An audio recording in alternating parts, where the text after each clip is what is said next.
let's talk about continuous delivery on top of AEM. Actually, who are we? I think I saw for the last 3 days some familiar faces. I'm Tomasz. I've been originally, I'm a Java developer by heart, so I've started my AEM journey quite a few years ago. Now I'm a technical architect. I've been helping build large platforms for quite a few years now.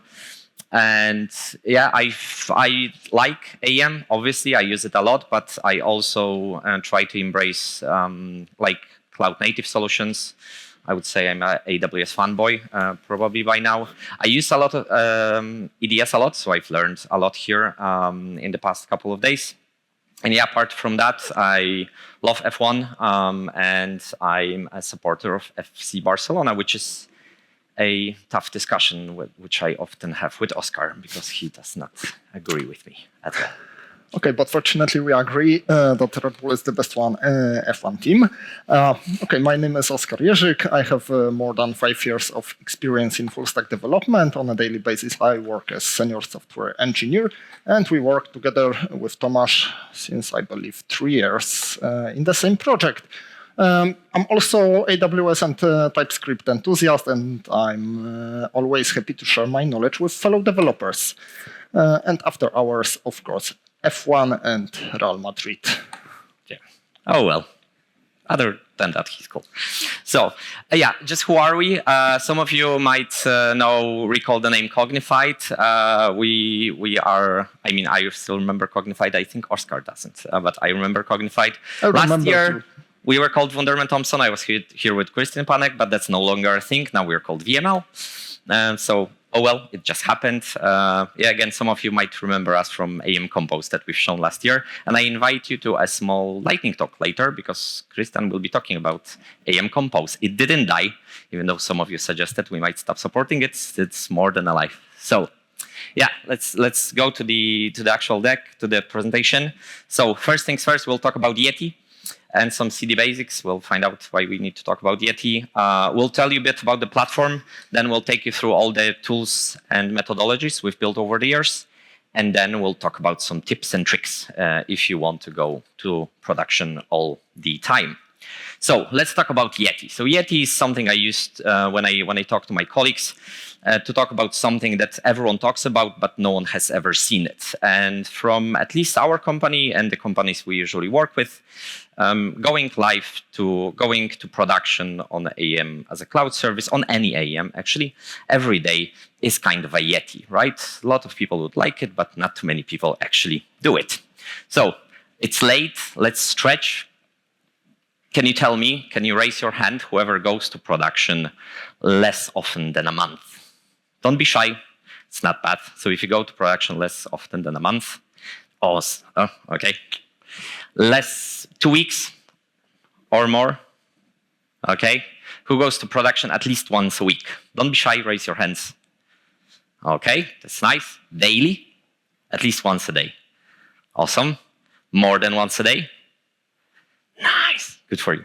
Awesome. You will need to talk about it next year then. Okay, we had 2 hands of people who said they go to production more than once a day. So yeah, it is a bit of a Yeti. So we've seen the Yeti. Cool. So first things first. Continuous deployment, continuous delivery is it's about the tools, but not only. It first starts with the mentality. The business guys are often used to doing UATs, checking everything, being obsessed with, or having lack of trust sometimes, or being obsessed with over-checking everything. And it's convenient for a developer also to throw stuff over the fence, right? I code it, I think it works, it kind of works, I think I checked it, and I can just throw it to some other people to actually test it on devices, on viewports, whatever. The QA guys will surely pick it up. But this doesn't have to be the case. Enterprise guys want to know that stuff works, right? It doesn't mean that that process has to be slow. And on the other hand, to battle that throwing over the fence, we need to start talking about the different definition of done. Definition of done has to mean stuff is on production. That's the only definition of done you can exercise. And that means that when something is at the done column and we accounted it in the sprint that we did it, it means it's on production and it's live, literally, right? That's the only way to push everyone to do that. Now, few principles. You need to be able to build stuff fast. You need to be able to release at will. It has to be rock solid, whatever you do, which will mean awful lot of automation and a few other things, which we'll talk about. You cannot afford blocking UATs. The discussion with the customer has to start from, we cannot have 2-week-long UATs after we give you a piece of software, right? Because that just destroys the whole thing. And at the end of the day, what you will realize is you will give power to the people. You will give the power to release software to production, to the developers, to each and every developer, ideally, eventually, even to the junior who just joined the project, if everything goes well. So everything we're going to talk about is based on real-life examples and a platform, mostly on one platform that we've built. It's live. It's went through hundreds of releases to production by now, maybe thousands probably. Yeah, it's AEM as a cloud service plus AWS plot twist. We'll tell you a bit more about it because we have some things that we did there which are pretty customized, but they have their own value. It's a large thing. It has tens of millions of visitors per month, plus 100 countries. Each of them has its own each of them has its own piece of content. Many languages, tens of thousands of pages that are live. And to complicate it even further, it's not even single look and feel. It's a multi-tenant platform, so there are few brands effectively that live on that platform. So we have more than one front-end repository. And as we mentioned already, it's 10 plus deployments to production a day sometimes. Now, few architecture principles that we had and few basics that we wanted to apply from the very beginning. We wanted to fully use AEM authoring capabilities, right? The customer really embraces AEM. They love using it. Their authoring teams are really used to doing WYSIWYG authoring in AEM. So we've embraced sites. We wanted to use front-end pipelines from day one because they just give you super quick front-end deployments. And we wanted to maximize the front-end code changes and minimize the back-end code changes. So I don't know where Vlad is. Thank you, Vlad, for core components. Here's Vlad. They work really well. We've adopted core components big time. We use most of them probably, and we very rarely try to override them. Now, the last principle about AEM, we wanted it to be source of content, but not necessarily runtime compute, which will be the controversial bit. There were a few mentions of static site generation here and edge delivery, so we've done that a bit differently, which we'll see in a moment. We have AWS in front of all of it, so it was not only bring your own CDN situation, which we wanted for redirects and a few other things, but we also have edge compute there. We built some serverless APIs that accompany the website, and the whole runtime that actually serves the website is fully serverless, which Oskar will talk about in a moment. During the publishing process, we actually pre-generate the whole website. Or actually, when we change the code, we pre-generate the whole website. If someone publishes a single page, we pre-generate that page, and we throw it into a serverless storage. So coming back to my point, when someone actually opens a page, AEM is not in the picture.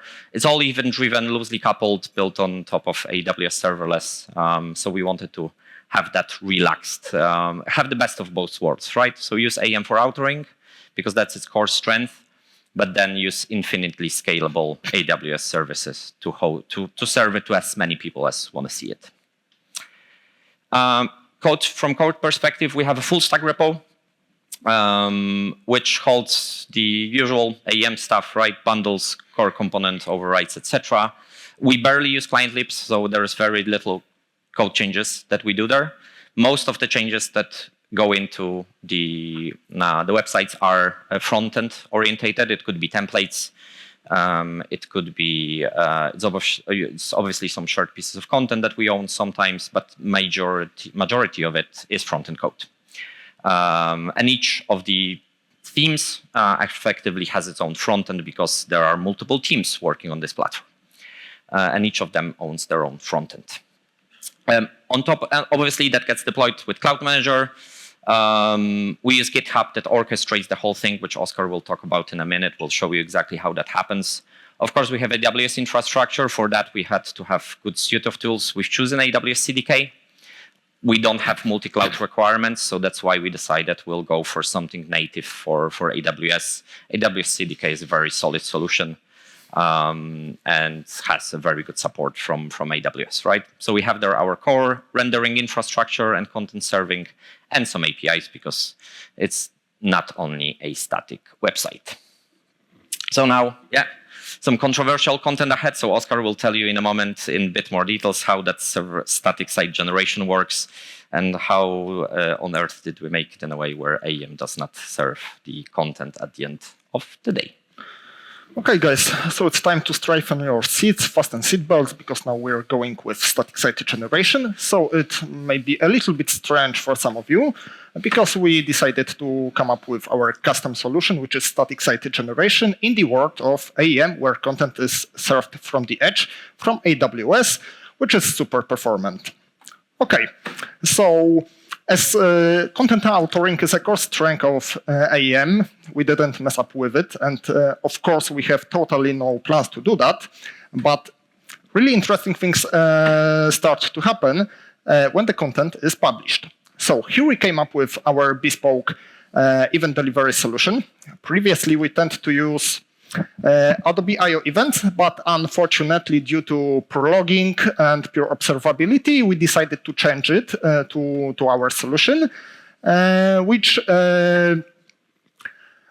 is responsible for starting the page processing in AWS. So, as the first thing which happens in the whole processing is reaching a webhook API. This is an API gateway indeed.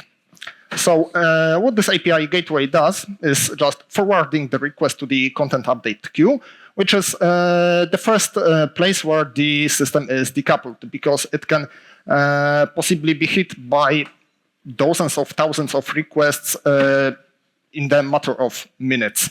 And we have to eventually process everything and deliver the content to the end user in like 20 minutes or so.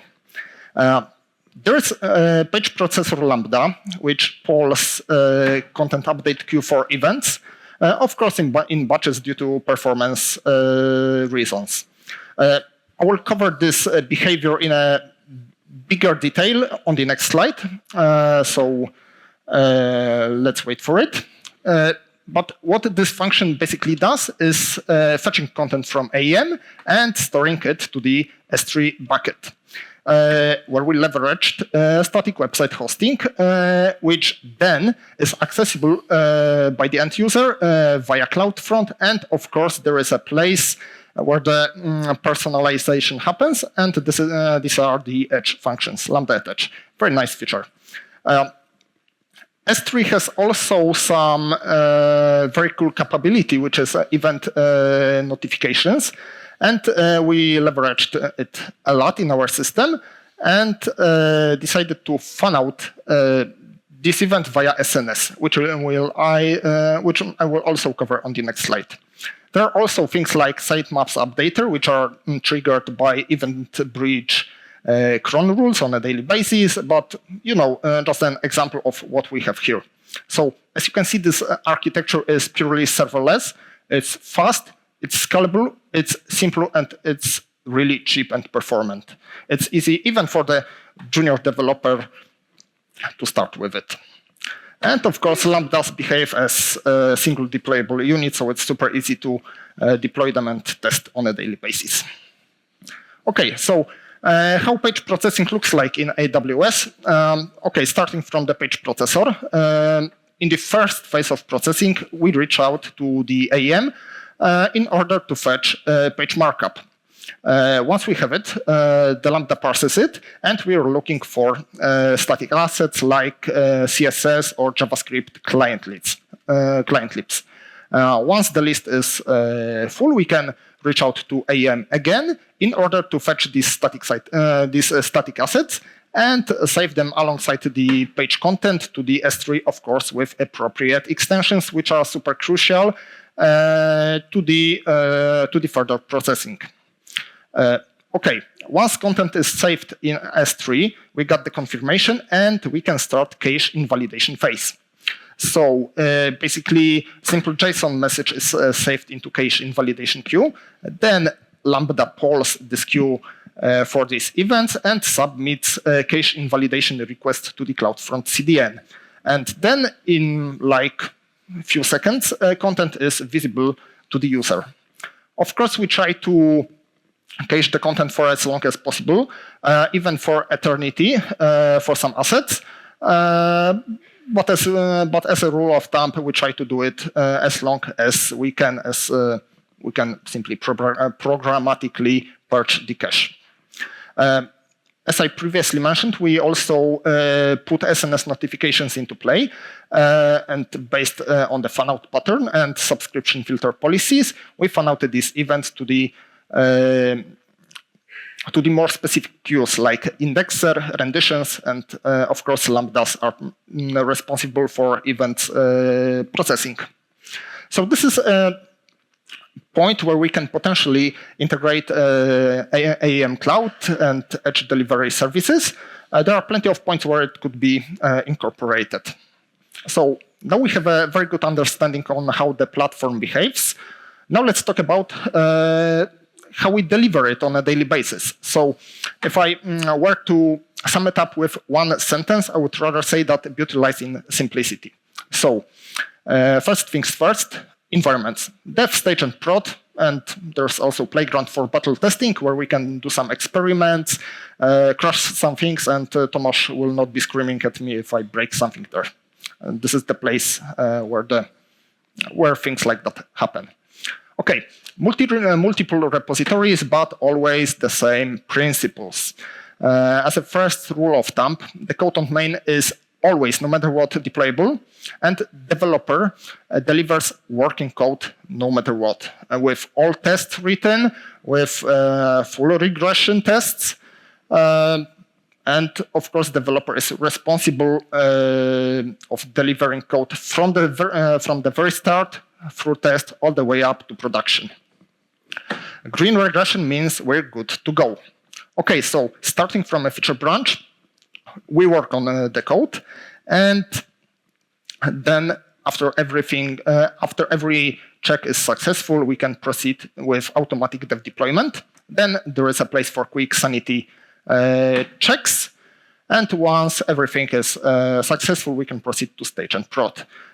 In case of a failure, there is 1 hour for revert or hotfix, depending on how complex the issue is. Okay. So what are the core building blocks of our CI/CD workflows? Starting from the full stack, we can distinguish 3 different phases in the GitHub Actions workflow. The first one is where CMCTL comes into play. This is a custom bash script, quite complex, invented internally at VML, which we use to communicate with Cloud Manager. It's for the purposes like pushing code, doing some monitorings of the front-end pipelines, for example. And of course, Cloud Manager deploys the code and runs APMs and Groovy scripts via AECU. Then we have script notifications to our channels like MS Teams and Slack, which is super convenient because we immediately know that the script has finished. Okay. Second phase is SSG. It happens for all tenants, as full stack repository contains core building blocks of our platform. And therefore, because some logic might have changed, we have to regenerate content for all tenants. Finally, Cypress and Percy, so full regression testing. And finally, post-deploy notification, which is delivered to the MS Teams and Slack. We have there also some links to the Percy reports, and we have to assess them. Moving forward to frontend, it's kind of similar, again CMCTL, but this time no APMs, which I believe it's clear why. Then we proceed with MaaCS deployment, but speaking of MaaCS, I don't mean AEMaaCS, it's rather related to our third-party providers, because sometimes we always want our tests to be stable, regression to be stable, and therefore we provided some MaaCS solution. Then content deployment. Content, I mean demo content, which is used also by tests. This is a super convenient way to document everything, build component libraries, and even whole journeys, which is also a very good source of knowledge for the content authors. This time SSG happens for only one single tenant, as we deliver one theme for our client, and there are also other teams responsible for the rest. Again, Cypress and Percy, and finally post-deploy notifications. Once everything is correct, we can proceed to the next environment. Okay, so how the deployment process looks on a daily basis. Okay, starting from the in progress, developer owns the ticket from A to Z. Once everything is implemented, tests are written, we move to the code review phase, which I believe is self-explanatory. Then we created, just for the sake of convenience, the in-deployment phase, just to avoid questions on a daily, why this ticket is still in progress, but in fact the deployments can happen whole day, as we have to coordinate deployments from multiple repositories. Once everything is on dev, this is a time for QA hack, for quick demo, consulting, and moving the ticket to ready for QA state. And now we can also proceed with deployments to the stage and prod, but it depends on current situation, if we want to do so, or maybe it's a Friday 4 p.m., and we'd better leave it for Monday morning, for example. This is the time when QA owns the ticket, and assuming that everything is correct, we are happy with it, the ticket is moved to the prod validation phase. If ticket is not yet on the production, this is the time to finalize all of the deployments and assess production state. So check whether everything works fine, whether there is no regression. And after these successful checks, we can close the ticket and celebrate the next few story points. So tests are the part of definition of done, no matter what. We always pay attention to the stuff during the code review. We run units, integration, functional, and visual test on a daily basis. Everything is done by developers. Units are run on a daily basis, even a few times a day during development, because they are super quick and also run on the PR checks. Then, functional coverage doesn't mean code coverage. We rather test the business value instead of testing every single line of code, which doesn't especially make sense because there is totally no point in testing getters and setters. Functional and visual tests require stable content, so this is the very good time to create some demo content, enhance our component library, or even create a whole journey if this is required by the ticket. Full regression runs also on local. At point of time when we are about to push code to the GitHub for the code review, just before it we run regression. If everything is okay, it will be also checked on GitHub whether we did it or not. This is very important because we have a very quick confirmation whether there are some problems with visuals. Then everything happens again during CI/CD phase, and we also test publishing. Okay, so just to illustrate the scale that we have, functional tests had to be parallelized because they took so long, and currently we have 16 runners, and every single month we're doing like 250K screenshots per month, every single month. Of course, every job, every regression run ends up with notification, just like we have on the attached screenshot. Here we have quick links to the reports and the name of the developer who was in charge. Moreover, we have a concept of flaky test and purgatory, because sometimes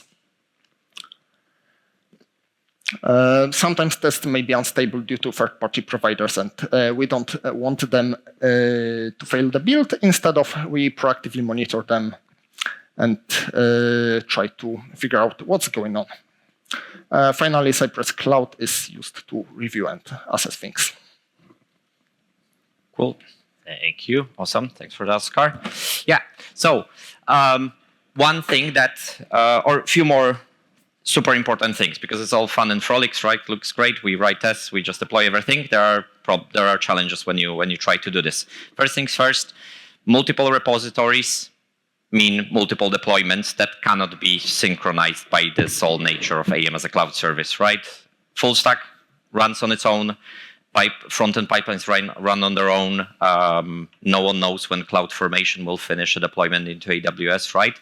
So everything we do, every feature that we do that is effectively spans across multiple repositories has to be by nature backward compatible, right? So if you introduce backend code to support the feature, it has to be backward compatible.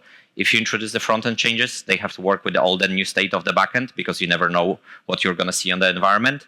Same applies to the infrastructure. Sometimes that means a bit of duplication in code, but we then actively just clean it up. Once we are with everything on production, no one said that it's completely broken and we need to revert it. At this stage, we'll kick in with another pull request that will pull through, that will clean up the old state, because we are never coming back to it, right?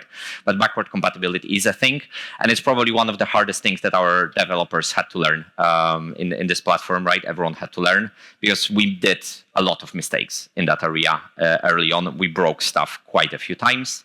Luckily, we had awful lot of regression, so usually we knew before someone called us, we knew that we broke it before anyone called us. Yeah, part of it is feature switches. So sometimes you write backward compatible code, or sometimes you just implement active feature switches and we flip them from A to B once, for example, everything is in production. That's something that sometimes happens in deployment phase that Oskar talked about, where the developer is responsible to take their feature to production. They might be they will be usually the person that will turn it on production once everything is fun and frolics and all the code is there, right? Again, it all depends on timings. So, super important thing, you have to automate everything, like everything. You have to effectively remove almost completely the human factor from deployments. We automated content copy so that we could run some extra regression on lower environments. From GitHub, we automatically run copy content sets through Cloud Manager. We have that fully automated. Every morning, we have a fresh content from production on dev, and we can sometimes refresh it midday as well. Every merge to main generates a release candidate. We just generate a new Git tag with a new number. We just increment the number. So every merge to main is a release candidate. We squash the merges, so we have only single commit, and that allows us to generate release notes out of the merges, right? For every ticket, effectively for every feature, we have only a single merge into main. So that allows us to automatically generate release notes all the time, just from the commits from the repo.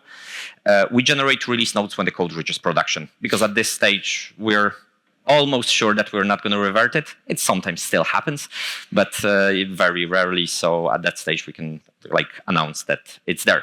Every merge to main, means a deploy. So you don't even need to press a button the moment you merge to main. It just goes to dev.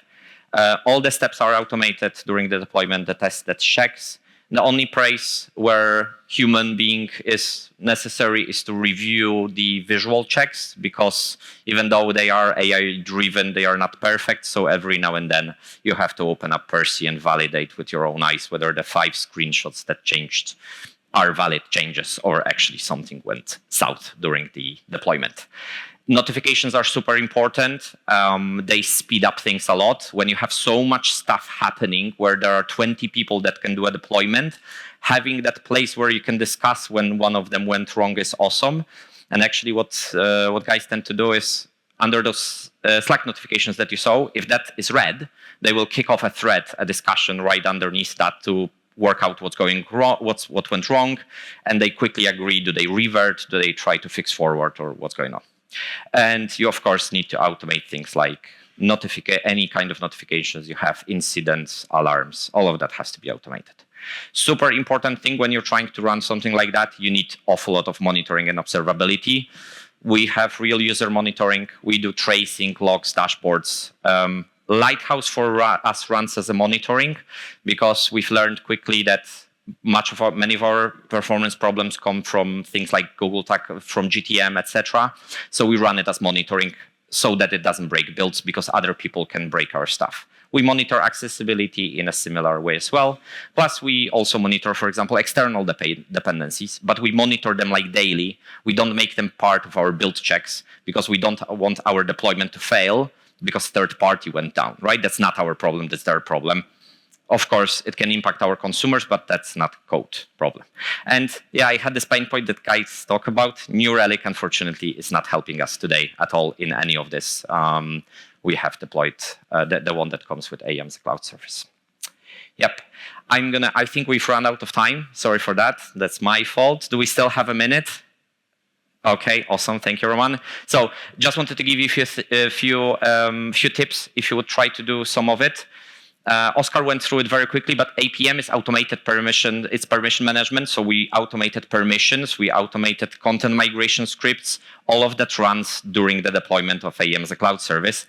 Working out when some of those things finished is not trivial. So we had to do quite a bit of work to synchronize everything because those actions are asynchronous by nature. Adding things like front and back end versions to markup massively helps to understand that something finished. Notifications are really awesome. Do build notifications. They really help a lot. Put some KPIs on how long the whole thing runs. That's how we ended up with 16 runners for our functional tests, because our KPI for functional regression is 5 to 7 minutes max. And that's how long it takes. We have 700 tests that run in 5-7 minutes. And you need tech budget. So you cannot be squeezing this in between your features that business guys come with.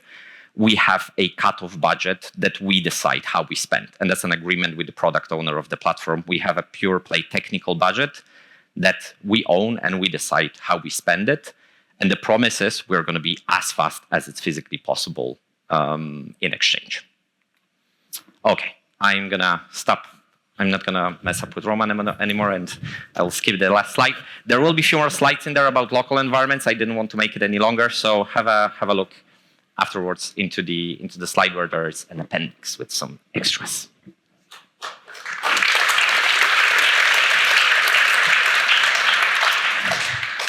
Bam. Majority agrees it's a pretty cool setup and solution, but affordability, how does the bill look like from AWS and Adobe? Is it still an affordable solution? It's surely much cheaper than AEM as a cloud service license. It costs a bit. I would say that the worst cost is logs. So logs are, but that's a nature of AWS. Logs in AWS are a pricey thing. So most of our optimizations are in the logging and the amount of data we move in logs. The CDN and the cloud functions cost, I would say, peanuts probably. It's like hundreds of dollars a month, right? For that traffic, it's like it vanishes in the rounding on the invoice. WAF is more expensive than the most expensive part of that setup apart from logs is actually WAF. Because that's just how WAF charges look like in any cloud provider. So the actual serverless infrastructure scales to zero. So I think the best part is the dev environments. They cost probably $100 or $200, a few $100 a month for all of the dev infrastructure running on dev. It's peanuts. The crowd is curious, like 10 deployments a day. It's quite a bit. How many of these 10s are like real feature releases and how many are just hot fixes? Most of them. No, I would say, so the team, the largest team that is like plus 20 people, because there are many teams in here working, the largest team delivers, I would say that 60+% of what they do is pure play new features. 20-30% is like tech improvements of various stuff, and 10% is bugs. We don't have a hotfix process.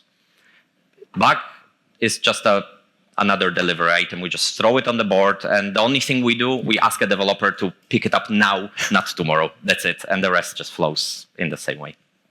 Okay.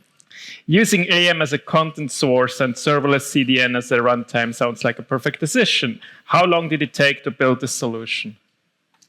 First version, a month. It was a bit naive. We then started going into corner cases with what happens when we publish 15,000 pages, because in the early versions, we didn't have some of the queues. So I would say that the first working version was probably a month, and we started then slowly adding bit of reliability to it so that it scaled infinitely. We had a luck that the platform was growing with us because we started with one website and there was an ongoing migration behind the scenes. So we had a comfort of just slowly adding some of those things without, breaking the bank. How do you handle like reused content where you have like all over the place, like experience fragment, configs, content fragments? Yep. Does the page processor recognize the dependencies? So we decided, because of how quick the site generation still is, it's under 20 minutes for the whole platform, and it's less than 10 for the largest tenant. We decided that for the sake of simplicity for now, when someone publishes content, experience fragments, we'll just wipe the whole thing out. Because actually the largest usage is header, footer, and few things that are really on a lot of pages. So for the sake of being pragmatic, we decided we'll be just nuking the whole thing and allowing it to regenerate. Having said that, it would not be rocket science to just have a JSON servlet that would, from AEM, that would just inform where is that thing being used, and then we would just go and regenerate this precise list of resources and invalidate it. It would be just a matter of pushing the right messages to the queue to deal with them, because that's the entry point. You just send URLs to the queue. That's it. So we just didn't need it, so we decided we were going to spend our time elsewhere. Thank you. Big applause for Tomasz and Oskar. Thank you very much, guys. Love it.